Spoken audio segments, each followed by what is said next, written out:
ഈശോ മിശിഹായിൽ പ്രിയപ്പെട്ടവരെ, ഇന്ന് നമ്മൾ ധ്യാനിക്കുന്നത് 31-ാമത്തെ സങ്കീർത്തനം.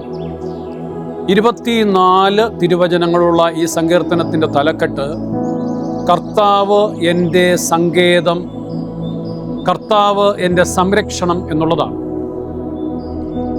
ദൈവകരങ്ങളിൽ ആശ്രയിക്കുന്ന, വേദന അനുഭവിക്കുന്ന സങ്കീർത്തൻ്റെ മനോവികാര വിചാരങ്ങളാണ് ഈ സങ്കീർത്തനത്തിൽ ഉടനീളം നമ്മൾ കാണുന്നത്.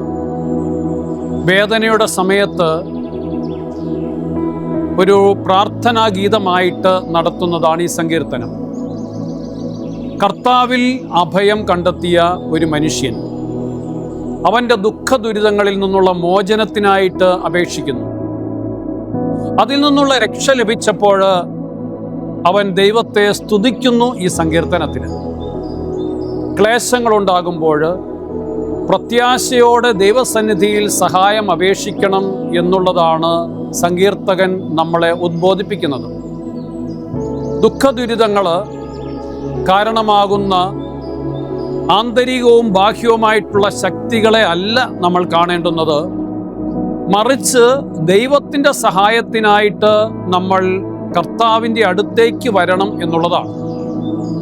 അവിടുത്തെ സന്നിധിയിൽ വന്ന് വിലപിക്കുകയും പ്രാർത്ഥിക്കുകയും ചെയ്യണമെന്ന് സങ്കീർത്തകൻ നിരന്തരം നമ്മളെ ഉദ്ബോധിപ്പിക്കുന്നുണ്ട്.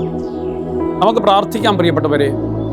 കർത്താവേ, ഞങ്ങളുടെ ക്ലേശങ്ങൾ ഈ സമയങ്ങളിൽ ഞങ്ങൾ പ്രത്യാശയോടെ നിന്നിൽ ആശ്രയിക്കുവാനും നിന്റെ അടുത്തേക്ക് വന്ന് വിലപിക്കുവാനുമുള്ള ശക്തി ഞങ്ങൾക്ക് തരണം.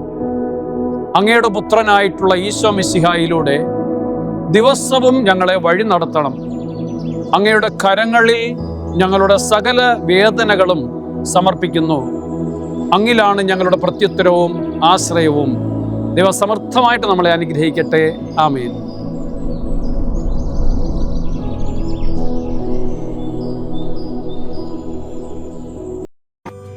വചനവയൽ ആപ്പ് എക്കാലത്തെയും വചന പഠനത്തിനുള്ള ബൈബിൾ ക്വിസുകൾക്കുള്ള ഉത്തമ സഹായി. ഇന്നു തന്നെ ഗൂഗിൾ പ്ലേ സ്റ്റോറിൽ നിന്ന് വചനവയൽ ആപ്പ് ഡൗൺലോഡ് ചെയ്ത് വിവിധ ക്വിസുകൾക്കായി പഠിക്കാൻ ഈ ബുക്കുകൾ സ്വന്തമാക്കൂ. ലോഗോസ് ക്ലബ് അംഗത്വമെടുത്ത് ലോഗോസിനായി ഒരുങ്ങാം. വചനവയൽ യൂട്യൂബ് ചാനൽ സബ്സ്ക്രൈബ് ചെയ്ത് മത്സര റിസൾട്ടുകൾ ആദ്യം അറിയാം. www.vajanavayal.com എന്ന സൈറ്റിലും ഈ ആപ്പ് ലഭ്യമാണ്.